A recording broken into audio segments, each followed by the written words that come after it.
গরু মায়েরা জুতা দান করতে আইসেন না চাচা।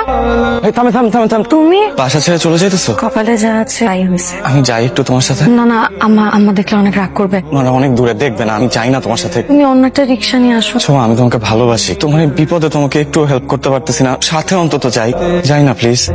এই গ্রাম, এই বাড়ি ছেড়ে যেতে আমার খুব কষ্ট হচ্ছে। আবির, যার বাপ নাই তার এই পৃথিবীতে কেউ নাই।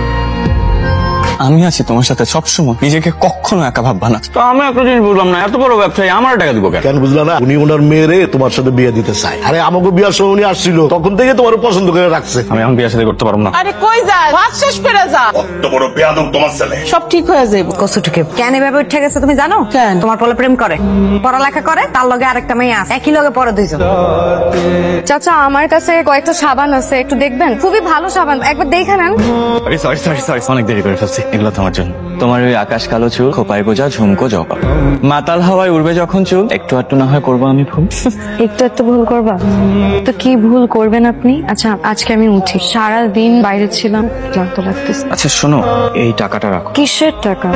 না, আমি টাকা রাখতে পারবো না। টাকাটা রাখো তো প্লিজ। টাকা তুমি কোথায় পেতে? টিউশনের বেতন পাইছি আজকে। পুরোটাকে দিয়ে দিলে তুমি চলবে কি করে? আমার চলা নিয়ে তোমাকে ভাবতে হবে। তুমি কিসের ভিতর দিয়ে যাচ্ছ সেটা আমি জানি, টাকাটা তোমার বেশি প্রয়োজন। বাবা কি হলো? আসসালামু আলাইকুম। আপা, আমি ওনার মেয়ের জামার জন্য একটা জমি কিনবো, ওই জমিটা মেয়ের জামার উপহার দিব। আনবো দক্ষিণ পাড়ায় 2 বিঘা জমি আছে না, ওই জমিটা উনি দেখতে আসছে। তোমাদের মাস্টার্স পরীক্ষা ওইটা আরো পরে। অবশ্য ফেল করলে কোনো সমস্যা নাই, আমার তো অঢেল সম্পদ, পাবে তো এই একমাত্র মেয়ে আর মেয়ের জামাই। ওনারে তো চিনলাম না। ওনার মেয়ের সাথে তো তোমার বিয়ে ঠিক হয়েছে। তোমার পোলারে ডাকো। থাকবো কেন? যা ফয়সালা আজকে হইব। ডাকো রে। এই আবিরের বাচ্চা বাইরো। বাদা, আমি বিয়ে করবো না। কেন করবি না? কে খারাপ কিসে? ওর বাবা কত কষ্ট কইরা মুদির দোকানদারি করে তোর বড় করছে, সেসব চিন্তা আছে তো? ছোট্ট একটা দোকান আমার, তেমন চলেই না। যদি ওনার সহযোগিতায় বড় বাজার একটা দোকান নিতে পারি, তাহলে লাভটা কার হইব?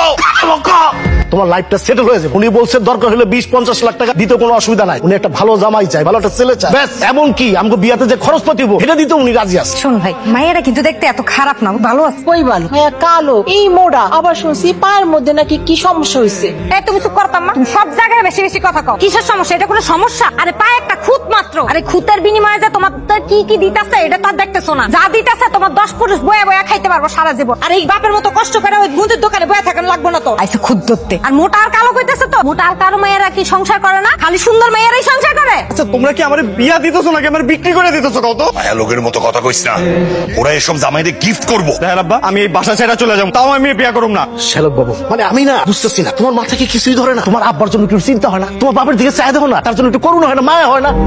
তোমার সামনে সুযোগ আসছে, সেই সুযোগটা তুমি পায়ে ঠেলে দিতেছো। তা পারবো কেন? মন তো দিয়ে রাখছো অন্য জায়গায়। কেন যে তুমি রাজি হইতেছ না? মনে করছো কিছু বুঝি না? না কোথাকার কোন ছোয়া না কুয়া ওই মাইয়ার লেগে তুই এই বিয়াতে রাজি হইতেছস না, তাই না? শোন, তোর একটা কথা কয়ে দে, ফকিন্নির ঘরে মাইয়া কিন্তু এই ঘরে বউ আইবো না, বুঝছো? এই মেয়ের বিয়া করলে সারা জীবন এই মেয়ের ফ্যামিলি টানতে টানতে তুই শেষ হয়ে যাবে। তোমার মতো বোন পাওয়ার থেকে তিমও ভালো আছিল। অহংকার ভালো লাগবে না, ভালো চাইতো, এই জন্য এমন করো। এই পোলাটারে নিয়ে আমি এখন কি যে করি? আপনি কোনো চিন্তা করেন না, এই গাছ যত শক্ত সেই গাছ ভাঙে তত তাড়াতাড়ি। কি হলো, তুমি খালি পায়ে হাঁটতেছো কেন? পায়ে কি হচ্ছে? তাই কিছু হয় না, স্যান্ডেল ছিঁড়ে গেছে। না এটা পড়ো। না, পরে তুমি বাসায় যাবা কি করে? আর বাবা, মুচির কাছে যে তোমারটা ঠিক করানো পর্যন্ত এটা পড়ো। যে গরম পড়ছে, তুমি এভাবে খালি পায়ে হাঁটলে তো পায়ের চামড়া ঝলসে যাবে। যার পুরো জীবনটাই ঝলসায় গেছে, তোর পা ঝলসে কি বাসা যাবে? কি হয়েছে? না আজকে হয়েছে কিছু? আমি আর কুলাইতে পারতেছি না, বিশ্বাস করো। সেলস রিপ্রেজেন্টেটিভের একটা চাকরি করি, কোনো ইনকামই হয়। এসব জিনিস বিক্রি করতে গেলে কেউ কিনতেও চায় না। ওটা আমার আর কথা শুনে দেয়। টিউশন করে কয় টাকা ইনকাম হবে বলো? আমি তো আছি, তাই না? আমার কয়দিন দেখো, আমার একটা ভালো চাকরি খুব দরকার। আজকাল এই মামা চাচা ছাড়া তো চাকরি হয়ও না।